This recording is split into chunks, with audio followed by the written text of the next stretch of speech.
Hello and welcome back to the Girl Fit Method podcast. On today's podcast episode, I have a returning guest, the incredible Steph Giorgio. Mind Food Steph, how are you? Hello, Tash. Thank you so much for having me back on the show. I am honored to be here. I'm actually living my best life in Bali at the moment. I've been here for 48 days. Unreal. So you've had to apply because I know that your initial visa for Bali, for Australians anyway, it's 30 days. So how much longer can you extend and how long are you going to stay there for? What's the plan? I'm coming back. So I initially came to educate at a retreat, and then, yes, I extended my visa another 30 days. That's as far as you can extend it unless you do a visa run. So you do have to leave the country and come back. But I need to go home because I'm going home for Christmas, seeing my family in Melbourne. So I am coming back on the 3rd of December. But yeah, it's really easy to extend, and everyone, they come here, they love it, and then they just stay. And if you can, why not? Oh, I reckon.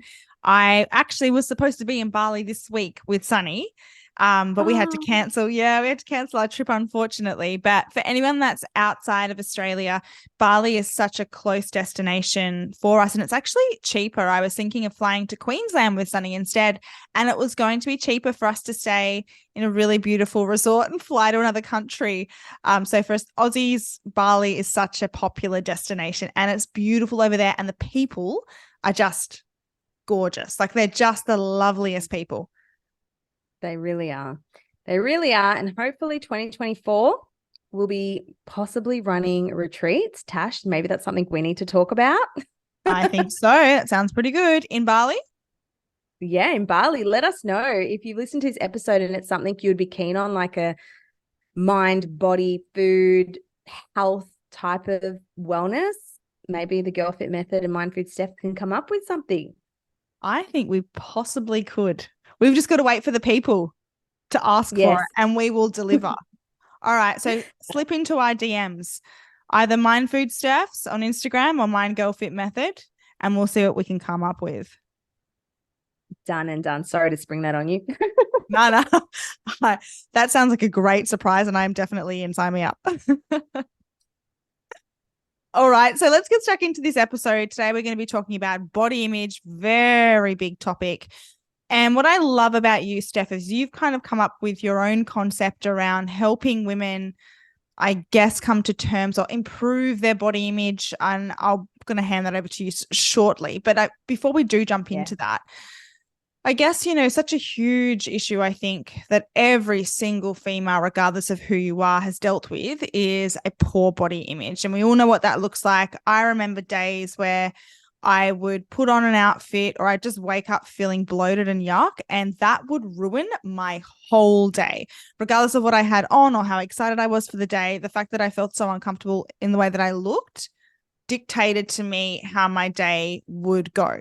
And that's a really, really horrible place to be. And I think because that's a common experience with a lot of women, that's why a lot of women tend to want to seek after new diets, training programs, because they don't like the way that they look and they feel like, losing the weight or looking a certain way is going to be the answer to them actually starting to like themselves and not hate themselves, which, I had a conversation with someone yesterday, and I'd love to hear your thoughts on this, Steph, but I don't necessarily believe that there is no correlation between confidence in the way that your body looks and liking the way that your body looks with weight loss. I think for some people, a reflection of how they feel about themselves is how they treat their body. And sometimes that can be through consuming foods that they know don't provide them with a lot of energy. It's almost like a self-sabotage thing. And they don't want to exercise because they don't feel motivated, but maybe it's because they feel like they're actually setting themselves up for failure. So, by implementing those habits and improving their health overall can absolutely mean that they have a better body image. But when it comes down to it, when we talk about like how you truly do feel about the way that you look, that needs to be an internal thing and not an external thing. That's just my opinion. I'd love to hear your thoughts. 100%. You've unpacked so much there. And if you're listening to this and you struggle with your appearance in the mirror, you're not alone. A survey found 56% of women and 43% of men were struggled with their appearance, or they were disappointed with their appearance. And honestly, just being in here in Bali, I work with a lot of bodybuilders. I've met women who are 10% body fat who've just competed. I've met people in larger bodies. I've met people who are absolutely shredded. Everybody's got problems. So being skinny, being shredded, you are not exempt from body image problems. Couldn't agree more. And do you know what? And you've probably seen this, and it's probably hit home for you so hard being in this profession and knowing that yourself. And it's the same with me. It hit me when, we've worked a lot here at Girl Fit Method with lots of quote unquote conventional, beautiful women, right? And I mean, what even is attractiveness and what is beauty? It's all very subjective, but let's just talk about what society sort of deems as the ultimate, right? And these particular girls have got it all, but they hate themselves. And it's never, ever enough. And as someone that's outside of that viewing, I go, well, hold on. Like, if this person doesn't like themselves and they look the way that they look, then what hope do we all have? And then that's when you kind of realize it's got nothing to do with the exterior, does it? No, it doesn't. So if we break down what body image is, it really is the mental picture we form about our body as a whole. And this includes physical characteristics, which is our body perception, our attitudes towards our body, which is our body concept. We've also got our physical body, how we see it. And often how we see it is not how it actually is. So your body image isn't just a reflection on what you look like. It's how you feel about your body. It's how you relate to behaviors congruent with your body, which means, are you doing behaviors that support a healthy body image, or are you doing behaviors against a supportive body image? So there's 4 aspects. So there's the perceptual body image, which is how you see your body. You've got your affective body image, which is how you feel about your body. Your cognitive body image, which is what you think about your body, and then your behavioral body image, which is the behaviors you engage in as a result of your body image, which is what you said earlier. If you think very poorly about your body, you are not likely to engage in behaviors that nourish and look after your body. Whereas if someone tends to see their body more favorably or doesn't have that real self-critical voice, they might treat their body differently. But it's a case-by-case approach depending on what someone's been through. Yeah, that was going to be my next question, is the huge amounts, like those percentages of people unhappy with the way they look are really massive. And I would even say, I'm curious if it's even more than that, because and I would say it is. It depends on who you're asking at what stage of life they're at. Commonly, as we get older, we hear people say, oh, I just don't care as much anymore. And you kind of reprioritize what is important to you. And I have found that in my own life, and I'm not sure what your experience has been. So I wonder if, how many people were asked at what age and what stage of life they were at. Because I think at one point or another, I think every single person has experienced that. And we also know now, like, that's huge stats as well for men, is there's this real pressure on men to look a certain way too. So that's really interesting. Okay, so let's talk about, I want to kind of figure out, we've got these huge percentages of people that are really unhappy with themselves. Why? Why is this something that we almost all can kind of say, yep, I get that. I felt that before? Yeah. It comes from a few different reasons. If you have, grown up in Western society and you're around our age bracket, we grew up with the whole Western thin ideal. We grew up with Dolly magazines, Cleo magazines, the media telling us that thin is beautiful. And we received these messages at a very young age that you need to be thin or you need to lose weight. It was a very weight loss era, low fat, low carb. It was normal to not be satisfied with your appearance. And that was also the rise, I believe, of social media. I think our generation is when social media started, Instagram and Facebook, all of that. Maybe I'm a little bit older. But anyways, what happened was we started to compare ourselves. We started to compare ourselves to what we saw online. I remember I used to follow all these bodybuilders and I used to follow all these people who were super lean because they were the ones, I guess, who were on social media first, and this has messed us up. This is called visual adaptation, and it's a term used to describe when we are constantly exposed to perfectly engineered faces and bodies. It actually tunes our mind to see them as normal and see ourselves as outliers. So what that means is if you're constantly looking at low body mass or people who are super shredded or lean or thinner or taller, whatever, you will perceive average bodies to be much larger than what they are. It actually distorts what you think is normal and how you see your own body. Wow. That's got to be a new phenomenon, because this has Oh, only like really been an issue for the past, what, I don't know, 20 years probably yeah, now? 100%. And do you know what's funny? I've been in a villa for a past, no, both my villas have not had long mirrors, full length mirrors. So I haven't seen what I look like in a full length mirror for a while until I actually go to the gym and I see it. And it's really had a huge impact. Not that I'm someone who looks in the mirror and I'm like, oh my gosh, but it's just been this reduced cognitive load. I'm not checking my outfit. I'm not really seeing how I look. I'm not thinking about it because I don't have the ability to actually fully check my body. I can just check my face. I get dressed and I leave. And it's as though I have so much less to think about or consider. It's really strange. Mm. It is we're kind of obsessed with ourselves, aren't we, as humans? Like, even when I'm at the gym, subconsciously, you just look at yourself and you're drawn to your own reflection. And then that's Yeah. usually, accompanied with not so nice thoughts about yourself. And so if you can kind of take that temptation away, I would absolutely see how you kind of like giving yourself a little bit more brain space rather than it being filled up with these thoughts about the way that you look, even, positive or negative. That's really interesting. That is wild. That, and sorry, I just want to go back to the term. So what kind of Yeah. adaptation was it? What was it called? Visual adaptation. So essentially, we are adapting what we see, how we think to what we are exposed to. So if you're constantly exposed to people who are perfect, lean, smaller, prettier, use filters, you're actually going to start to see that as normal and start to see people who are average or people who have, regular bodies as being larger and seeing yourself as worse or as an outlier or abnormal. Mm, that's really interesting. And you know why? Is because it reinforces how powerful it is what we allow our eyes to see and the impact that has. Like, the Yeah. psychological impact that it has is crazy.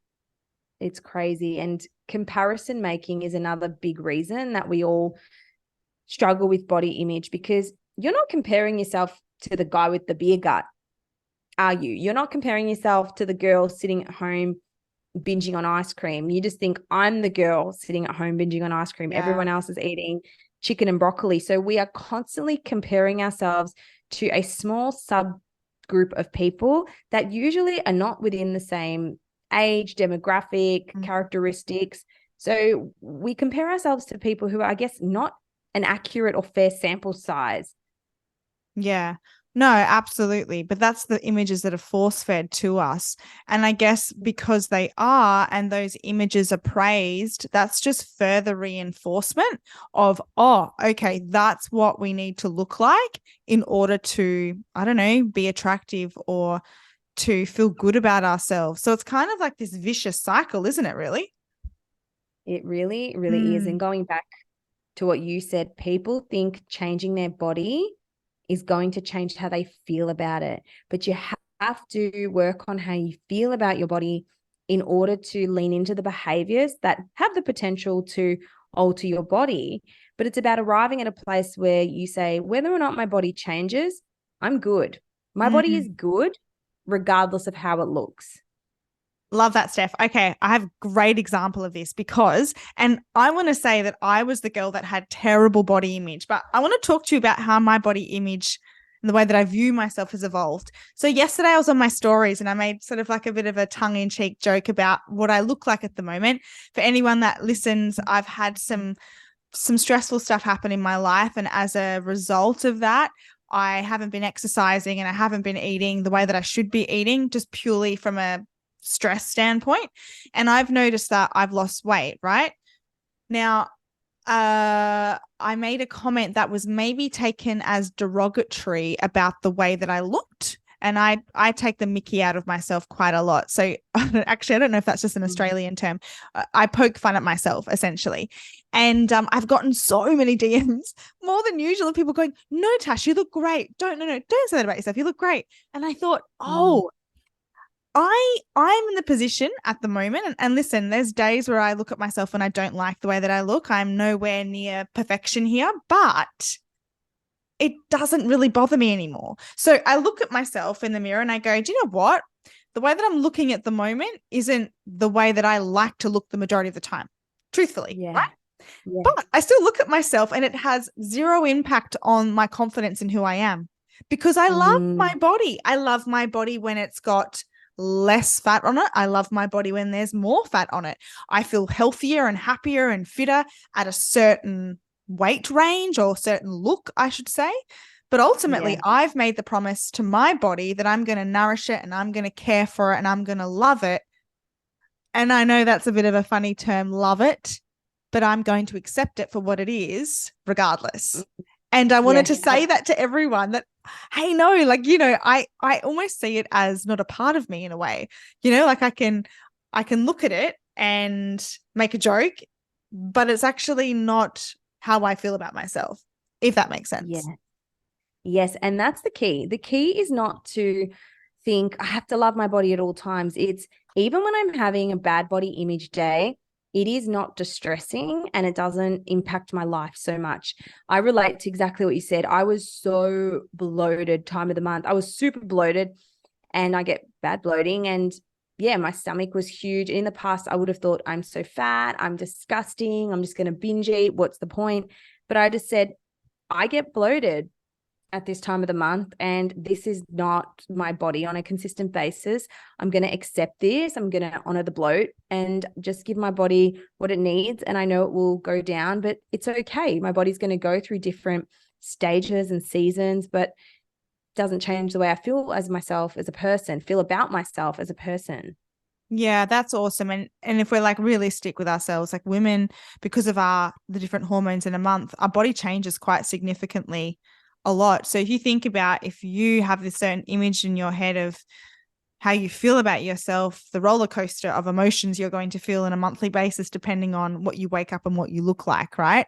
And that's really horrible and quite exhausting. So, all right, well, for anyone listening, they're probably like, yeah, this sounds fantastic, but I'm not there. I don't like the way that I look. I hate my body. So what on earth do I do? What is the answer, Steph? Yeah, I get it. I like to say that hating your body doesn't change it. You've tried that. You've tried hating it. You've tried berating it. It doesn't change anything. So you don't have to love it, but you don't have to hate and berate it either, because when we have negative thoughts about ourselves, that creates negative feelings. And when we have negative feelings, we engage in unhelpful behaviors. So for example, let me give you an example. You don't go to the gym because you're tired. That might set off some thoughts. I'm lazy, I'm disgusting, I'm never going to lose weight. What's the point? I'm such a failure. Those thoughts lead you to feel guilty, bad, defeated, upset. Are you going to honor yourself and engage in health-related behaviors if you're feeling that way? Probably not. Are you going to stay at home and have a pint of ice cream, watch Netflix, and not message your friends and withdraw? Probably. And there's nothing wrong with that.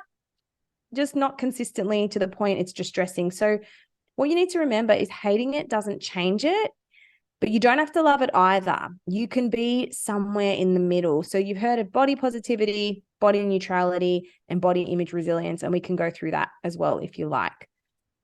Yes, let's, because they sound like big terms and they're quite confusing. So let's dive into that. The first thing to do is to acknowledge that you are at where you're at, and it's okay. Hating your body doesn't change it. So you don't have to be super positive. You don't have to love it, but you don't have to berate it either, because those negative thoughts are not going to help you engage in helpful behaviors. So the first thing is identify when you are going down that bad body image spiral, and start to recognize those thoughts for what they are, but know that you don't have to engage in those thoughts. Now, just to break down the body positivity movement. So body positivity, it is all about loving your body, and it is great and it's fantastic if you can get to that point, but it does take time. It is a huge jump from having consistent negative thoughts about your body. And some people might really struggle with this. So people may find body neutrality more attainable. So this is about detaching how you treat your body and how you view your body.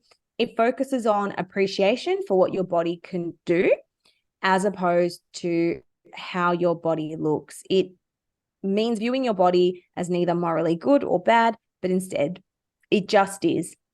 So it allows you to move through life without hyper fixating on your appearance as a measure of your worth. And that all sounds good and nice, and it can help with body acceptance. I think it's a bit hard. It's almost as though we're sort of saying food is just fuel and your body is just your body. It's so much more than that. And it's we can't just attach. I think that's a bit unrealistic. So I love to focus on body image resilience.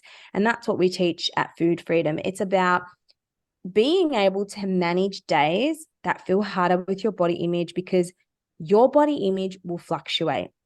And having an awesome body does not make you immune to that. So how do we increase our body image resilience? Let me take you through the steps.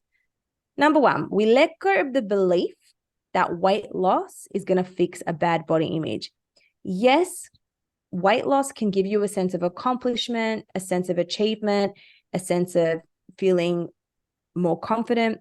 However, there are a lot of unhealthy ways people get there, which 95% of people end up putting the weight back on, and then their body image is even worse. And it just feeds into this idea that your body image is good when you are losing weight. Whereas you want to know, my body image is good and my body is okay, no matter what stage of my life I'm at. So if you can let go of that belief, you can start to say, my body image is something I need to work on, regardless of whether or not I'm trying to lose weight. The second thing is increase your awareness around those bad body image days and notice it for what it is. Like you said, Tash, you're not where you want to be at the moment, but you're okay with that. It's not distressing to you. It doesn't control what you eat. It doesn't control what you do with your day. It doesn't ruin your day. We observe it, we call it out, and we honor it. Same with me. I was super bloated and I didn't hate myself for it. I just said, time of the month, I'm bloated. I'm just going to wear a loose top that feels a bit more comfortable for me, and this will be over tomorrow. Just let it go. And the third thing is you can make some physical shifts to help you feel a bit more comfortable. So if you are feeling a little bit more bloated, wear a baggy tee to the gym, or wear clothes you feel good in. People are very preoccupied with only buying clothes if they lose weight, and they don't shop for their size and spend money on themselves if maybe they are in a larger body or they might be hesitant. So find clothes you feel good in. That's a really big one. We see girls do that all the time. It is so incredibly pointless, and it's really just self-sabotage. Yeah. Yep. All it'll do is just reinforce how uncomfortable you feel in your body. We all go through seasons, like you said, Steph, before. Your body goes through seasons. Why are you trying to look back at past seasons and put yourself into a position that you were in when life looked completely different to what it looks like today? Yes. And on that note, let go of the past. Start to actually question your mind and your beliefs. Why are you holding on to those jeans? Is it so important that you fit back into them? Why are you keeping these clothes in your cupboard that don't fit anymore? Why do you feel you have to fit into bathers? Find bathers that suit your body. So for me, I love one pieces. I'm obsessed with one pieces at the moment, but I always used to think I need a bikini body. I need to fit into a bikini. You don't. Wear shorts, wear a sarong, be comfortable, and you don't have to fit into clothes. Clothes fit you.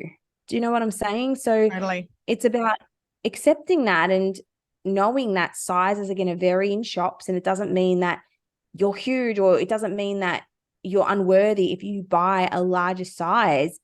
Sizes don't mean anything. And the second last thing I'll say is exposure.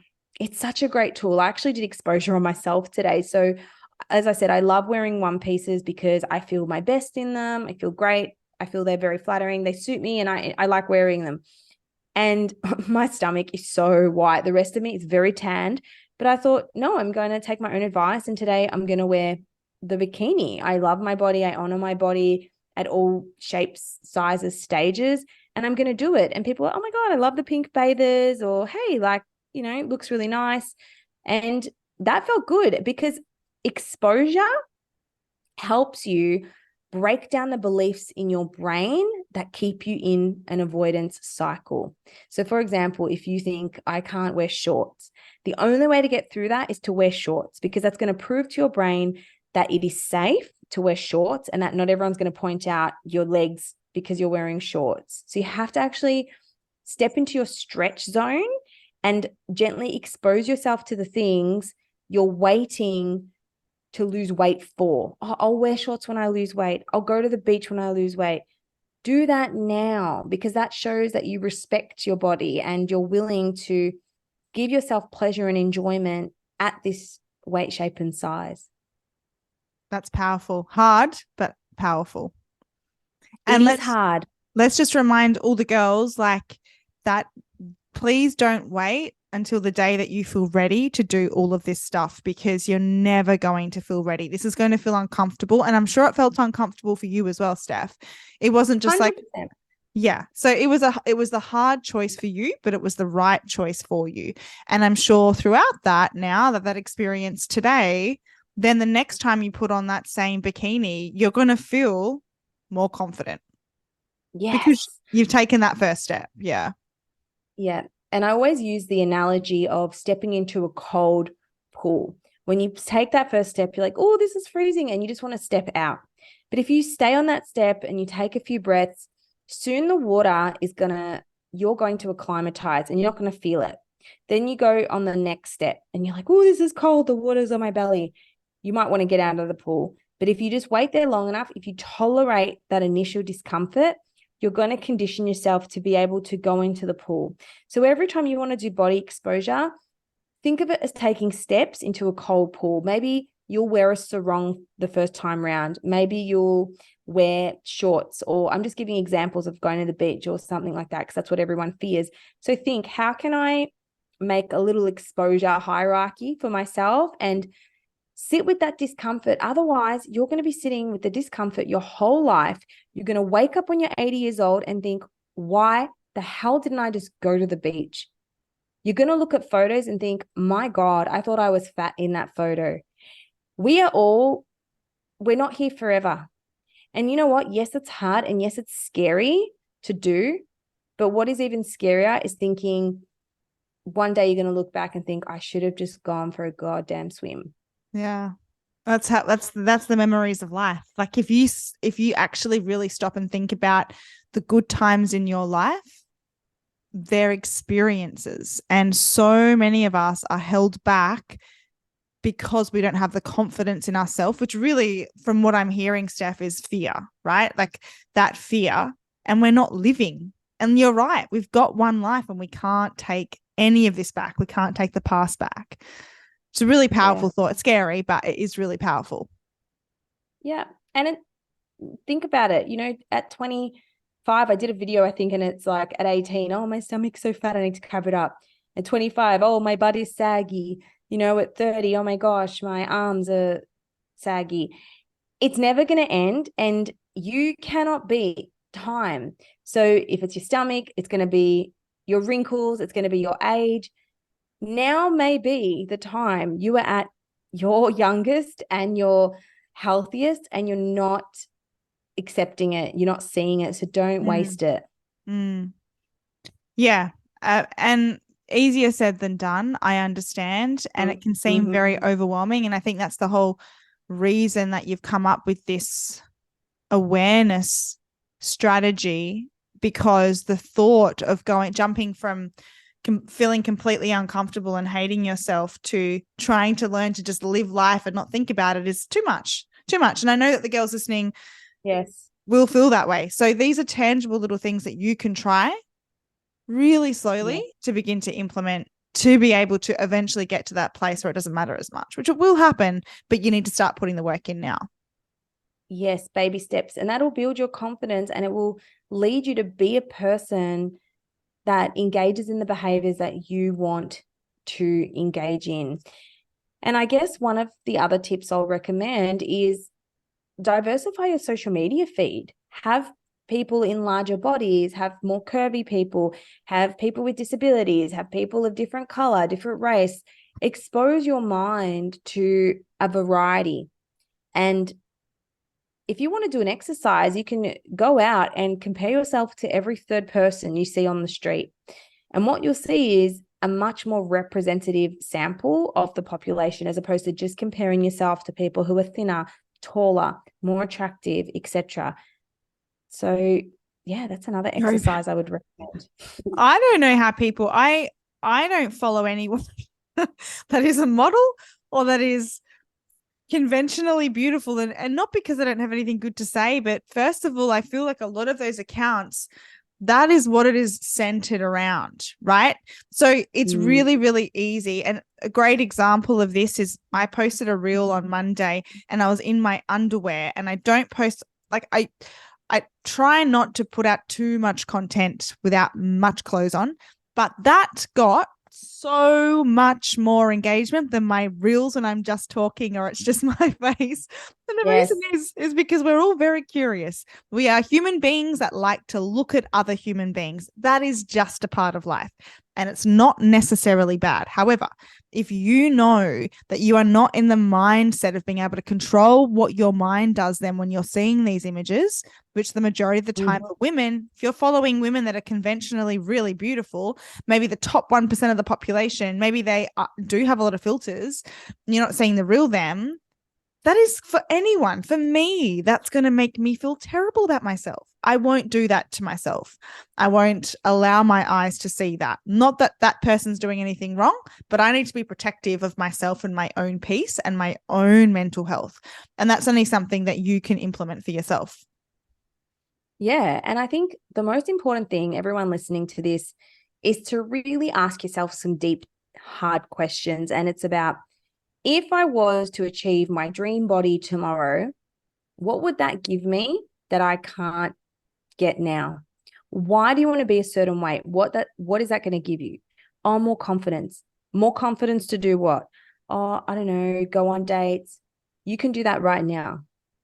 So dig deep and ask yourself, what is it really? And this is why so many people struggle to set goals and work on them, because they don't even know why they're doing it. They think they need to lose weight, but when they dig, they actually don't really know what it is. So I ask people who are listening, really question yourself. And apart from your body image, how else do you measure your worth? What else is important to you? Your family, your friends, your career, what else is important to you apart from your body image? If you weren't focusing on your body image, who are you? That is so key. That is so key. And in my story too, as well, where like what shifted for me was shifting my focus and finding where my value lied. And I know a lot of listeners will resonate with this, but for me, I just used to have all of my value lied on the way that I look. So God forbid I put weight on or I don't look hot, because then who am I and who's going to care about me and who's going to love me? And when I realized that and was really honest with myself, I thought, hold on, I actually don't like anything about me. And I think the only good thing about me is maybe like the attention I'll get or the acceptance I'll receive for the way that I look, when it was what I needed to work on is seeing my value. Like, who am I? You're right. That was to be stripped away tomorrow. Where does my joy come from? Where does my fulfillment come from? What am I on this planet to do? How do people see me? What's going to be my legacy? These are the questions, just like you were saying, Steph, the listeners need to ask themselves. Otherwise, they're going to chase this idea of feeling good about themselves or finally feeling at peace with themselves through this thing that they value so much, their external, which they'll actually just never arrive at. Yeah, exactly. It's so important. And just remember, how you look is probably the least interesting thing about you. 100%. Yeah, totally. And if it is the most interesting thing about you, you're a very boring person. don't want that.